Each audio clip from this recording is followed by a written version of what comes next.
Hello, everyone. My name is Pam Le Noury. I'm Head of Expedition Operations at Noble Caledonia, and we have with us today on our Naturalist Chat, Seb Coulthard. Hi, Seb. How are you? Hello, how's everybody? Hope you're all well. Yeah, good. So nice to chat with you again. I know previously we talked about historical voyages around the world, and today we thought we'd specifically zoom in on what I would guess is your favorite itinerary and definitely one of mine as well, or favorite area, should I say, is the Antarctic Peninsula and surrounds. Would you agree? Yeah, absolutely. Yeah, that my favorite part of the world, hands down. Amazing place to go and visit. So Seb needs no introduction. Many of our passengers will recognize him from various voyages around the world that he joins us on. But he was an engineer in the Royal Navy way back when, million years ago, which led him astray to the Falklands, where he ended up becoming expedition staff, eventually joining the polar circuit, shall we say. And we're very lucky to have him as our polar historian because of the enormous amount of experience and storytelling he has from that region. So, where do I start? A few years ago, when I first got into polar travel, I really had I had the luxury of choice. You know, where would I want to start a career in polar travel and in travel generally? And I decided polar travel, not just because I had spent time there, but because it's just such a beautiful, very peaceful place to go and visit. And the first time I went there, it just drew me back. I felt I had to go back. So the first time I was there, I did that with the Navy, as Pam said, millions of years ago. And eventually I went back privately out of pleasure. And then I went back to actually work there. And I have no regrets. It's amazing. So Seb, I want to come back to what you said there about being drawn back, because it is something that afflicts all of us who go to Antarctic, passengers, staff alike. Once you go, you're hooked. But that's different to why you go in the first place. I think anyone who goes on an Antarctic voyage, they will have that allure to go back and just tell everyone to go afterwards. But why would you go in the first place? I'm thinking it's kind of a daunting prospect. You're thinking it's far away, it's cold, of course, you're going to face rough seas. Of course, you're thinking wildlife, yada, yada, but it's quite a daunting prospect. It's kind of a big commitment, I think, for people. I mean, time and money, but also the whole scale of the idea of going to Antarctic. So why do you think, what's the crux of it? Why would you go to Antarctic? When I go there, if I put myself in the position of the traveler out of pleasure, and I had the choice of being able to pick a variety of places around the world, I think I would always default back to traveling to the polar regions. And okay, I may be a bit biased about that, but when we think of the Antarctic, I think most people think of snow, cold, rocks, and maybe the odd penguin here and there. No history, no culture. There are no pubs. Why on earth would you want to go there? Yeah. No pubs. Why would you want to go there? You can isolate yourself at home, and you get the same feeling. But the Antarctic, in fact, is an incredibly diverse place in terms of its wildlife. Culturally, it is extremely diverse. In fact, there are many historical events which, if we can elaborate on that in a minute, but there are so many historical events which have ties to Antarctic history, and you would never even connect those things together because they're out of sight and out of mind. So why would I go there? Out of intrigue. I would go there because of the mystery of the place. It does draw a sense of adventure out of people, I think, to go there. It feels like you're going on an expedition. And I've been on expedition to a number of places around the world, but going to the Antarctic when you have to pack all the extra kit and go on this big journey just to get to the ship, to then go on another big journey just to get to the Antarctic and the surrounding South Atlantic islands. When you wake up that morning and you see your first iceberg bearing down on the ship, or you see the first whale blow amongst the snow-capped mountains of one of the off-lying islands, you just get this sense of, you know, what paradise could look like if it were frozen. And that's what draws me in. I just love that feeling of being surrounded by that place. Yeah, it's very hard for people, myself included, to describe it once you've already been there. But there's that, I want to say, like a sparkle in your eye. You know, you go inwards when you think back to Antarctica and the journey you had. I often say I feel as though having those long sea passages before and after those voyages really helps to consolidate the experience that you had down there in this great white wilderness. And the lack of, as you say, buildings, trees, people, there's sort of no sense of scale. And the grandeur is one of the things that just sort of strikes me. It's just this big white wilderness, no sense of scale. It's so immersive. And having those little sea passages break up the journey for your arrival, you have that anticipation, and then you have the time to reflect again after the end of the journey. I think that rounds it up so nicely. And whether it's calm and you know you can see lots of the surface, or whether it's rough and you see loads of albatross and you get to see the sea when it's really whooped up, doesn't really matter. You're going to get a great experience out of the sea passages and out of all the islands as well.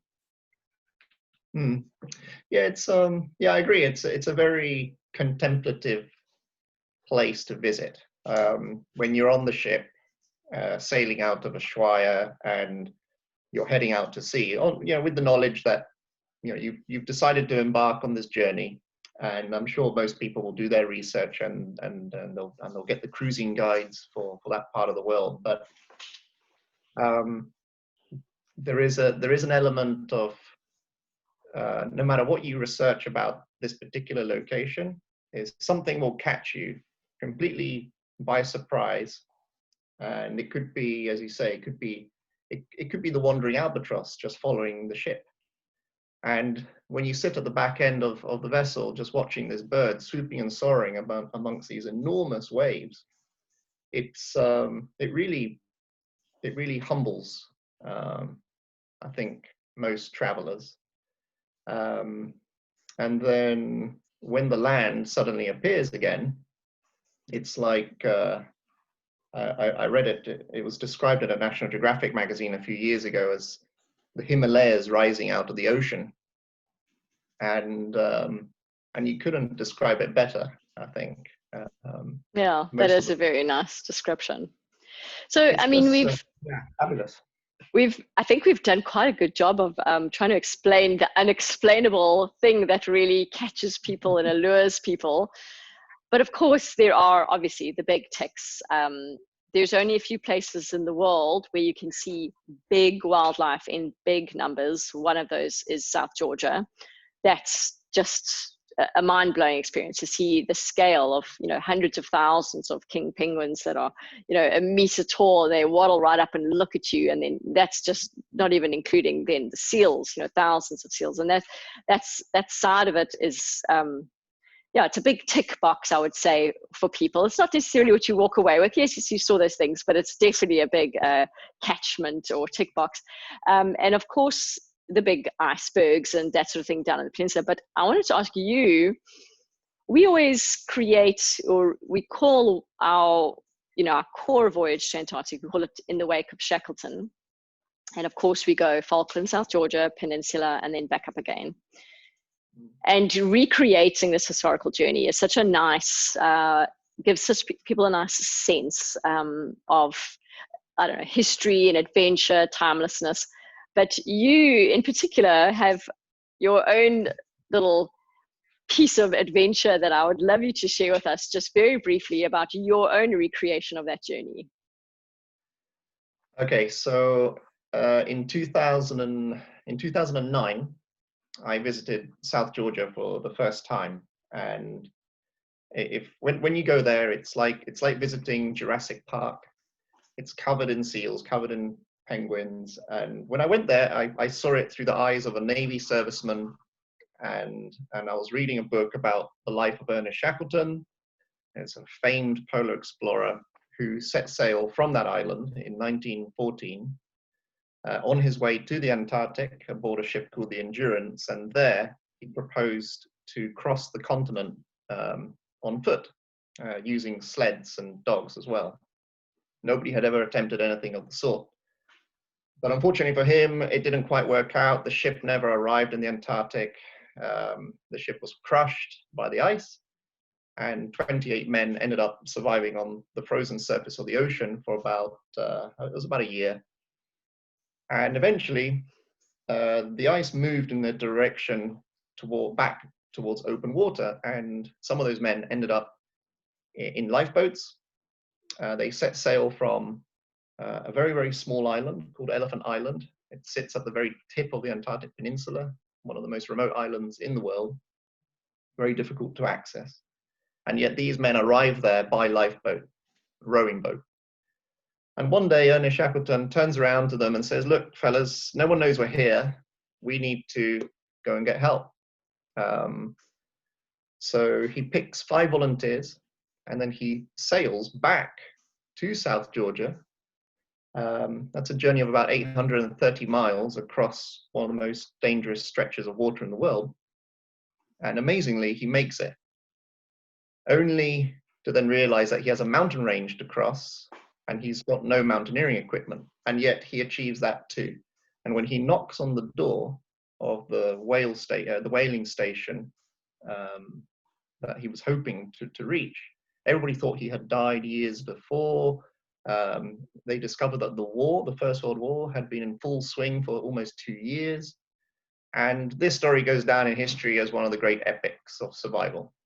And then in 2012, so almost a century later, a friend of mine proposed that we should put together an expedition to commemorate those events. So we recreated the voyage of the James Caird, the little lifeboat, from Elephant Island to South Georgia, and then 3 of my colleagues crossed the mountain range and arrived at the whaling station. We did all of that in period equipment, so 1914 clothing. We ate the same food that they ate. We navigated the boat using a sextant and a compass and wet paper charts, and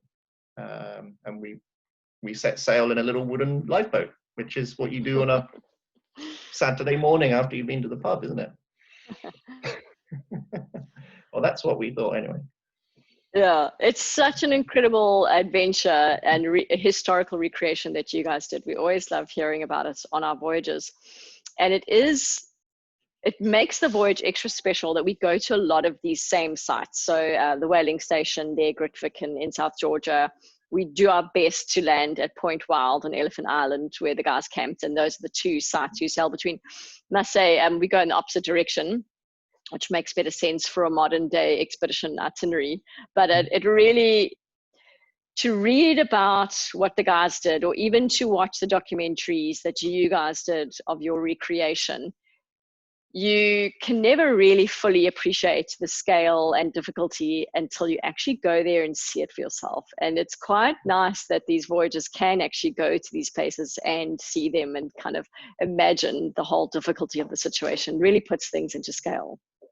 Oh, it's amazing to think that just over 100 years later, we're able to travel to the same locations in comfort, and we can, and as you say, we can visit some of the key locations associated with not just this story, but with a number of stories of other polar explorers who have been in that region. It's interesting when you start getting into the detail of these locations and you put them within the context of these stories. Because I think most people who know the stories of the early polar explorers will understand that this was an age when photography was still really in its infancy. And the few images that do exist and the few movie reels that do exist don't really convey the scale of what these people were actually trying to do back in the day. So to go there and see it with your own eyes and to experience the cold with your own flesh and to tread on the same trails that they walked in order to get to the whaling station. Again, it's a very humbling experience. All of a sudden, written word has color and smell, and it's the closest you get to being in a time machine. As a historian, for me, that's amazing. You're so right, and it's because things haven't really changed. I mean, of course, with climate change, but it's not like everywhere else you seem to go back to in the world. It's like, oh, it's all developed now. There's a promenade along the waterfront. It's not like that at all on this whole journey. It's sort of as it was 100 years ago. Yeah. Just, I mean, to give you an idea, so one of the other sites we visit,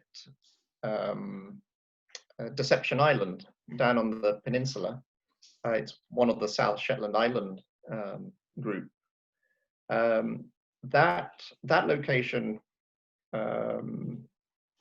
is associated to a whole series of historical events. So, for example, the first person to fly an airplane in the Antarctic took off from that island in 1928. The Second World War reached the Antarctic, and that is where it had its epicenter at one point. A lot of folks don't realize that the Antarctic was a key strategic area during the Second World War, and it had to be defended. And there are those stories that we can share with travelers down there. Absolutely, and bringing up the war history, that's another thing about the Falklands. Of course, a lot of the islands in the Falklands we visit, there's a huge focus on the wildlife, the bird colonies, penguin colonies, albatross, and so on and so forth. But it would be remiss not to mention how important it is for so many of our guests and us to go to Stanley and have those tours around the old war memorial sites and the war sites. That's really quite a moving experience, and also ties in the whole history of the area so beautifully. Yeah, and so the sort of itineraries that I think are the norm, the routing tend to be sort of Ushuaia up to the Falkland Islands, and there's a series of the Falkland Islands is an archipelago of about 700 islands altogether. And when ships tend to arrive in the Falklands from South America, we tend to arrive in an area where you find some very exposed, practically lumps of rock. And these are the same lumps of rock which a lot of wildlife likes to inhabit. So one of those islands is West Point Island, I think is I think it's one of your favorites, isn't it? Yeah, for sure. West Point Island, there's a small homestead there. A couple of colleagues of ours who look after the place on behalf of the Napier family.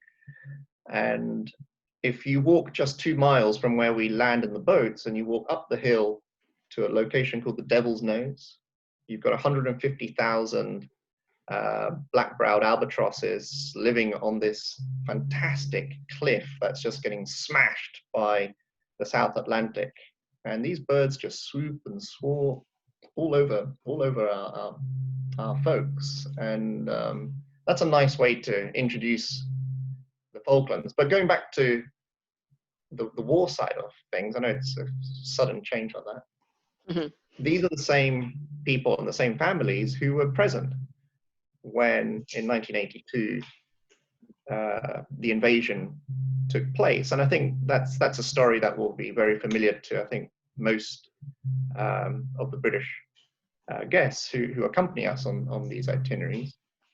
And for me to tell you the story it's okay, but frankly, I think if you're interested, you need to travel down there and actually speak to the people who were present at the time when those events unfolded and how it was perceived from their end.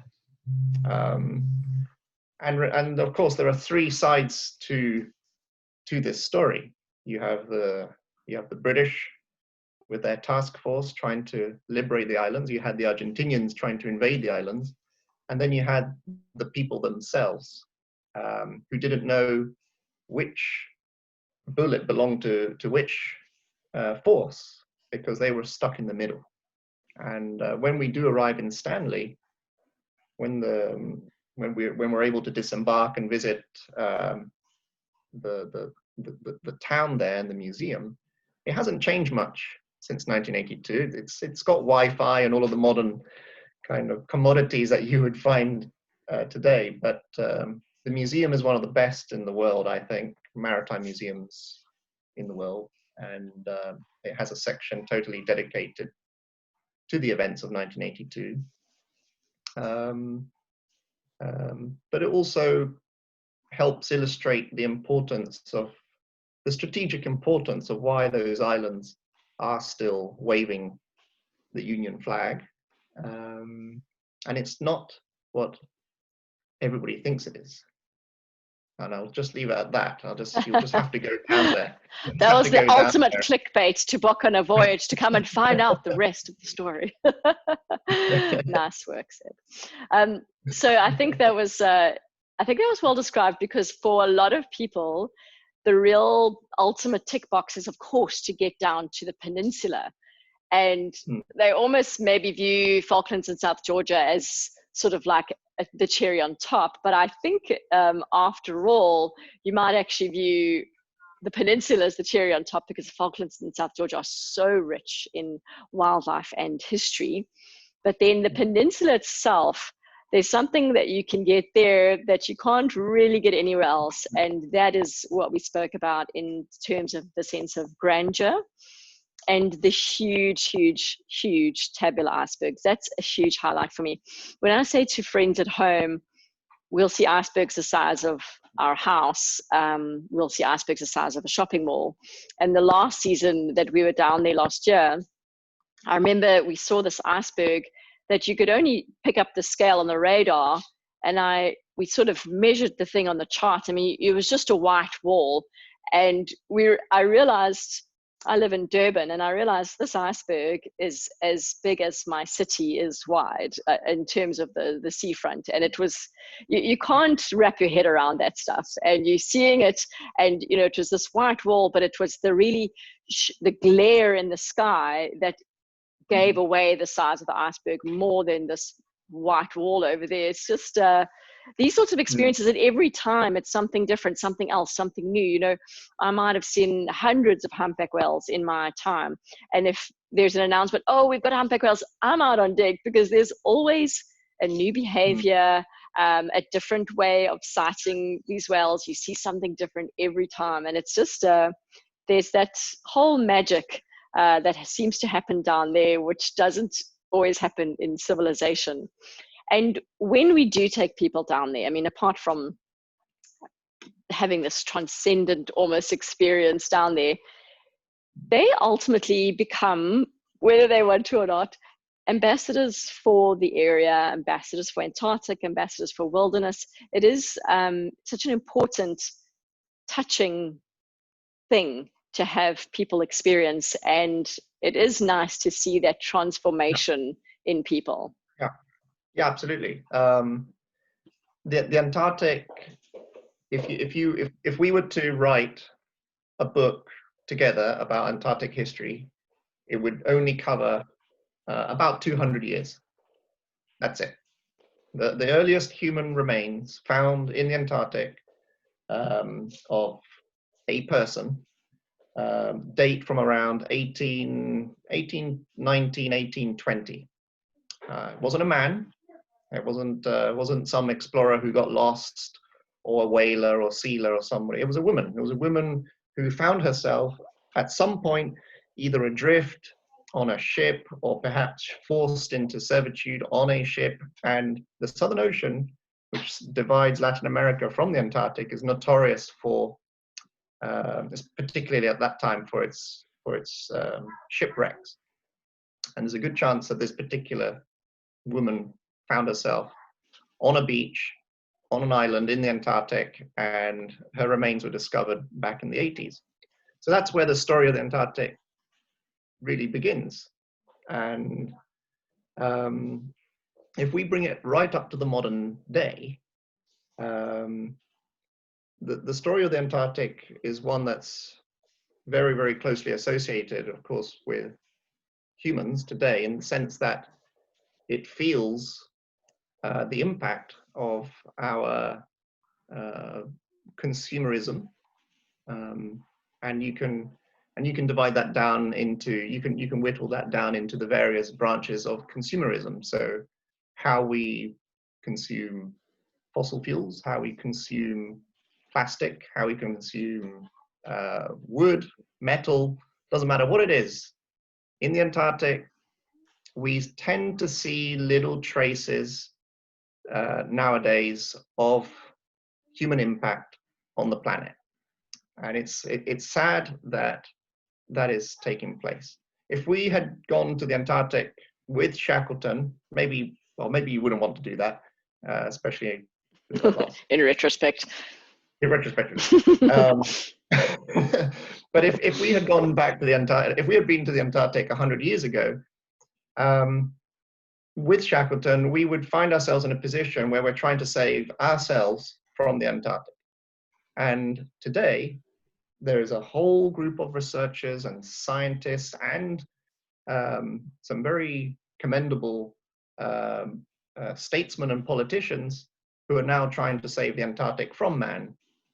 And that is a very, very important lesson that I can't speak for everybody, but I certainly do like to try and share and inform guests when we're in that part of the world. There's a sense of duty that you have to do that. The Antarctic doesn't have a voice. It's never had an indigenous population of humans. So there is no government that represents it. So when waste washes up on its shores, there is nobody there to police it, to clean it. Yeah. So that duty falls to the world, to the wider world population. And if you are in the very privileged position of being able to go there, then we have a duty to go back as ambassadors and try and share our experiences with others. That's what exploring is at the end of the day.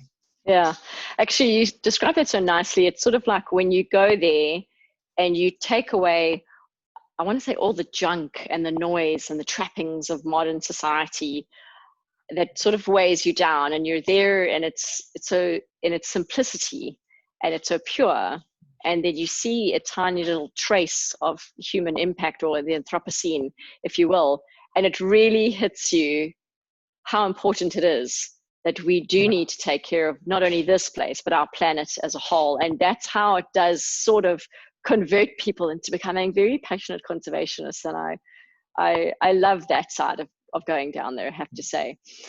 Seb, it's been so good chatting with you about Antarctic. I'm sure you will say along with me that I can't wait to get back down there this season. And of course, I'm sure a lot of our guests who know us from other areas, hopefully we'll see them down there in the next couple of years, because it really is magic.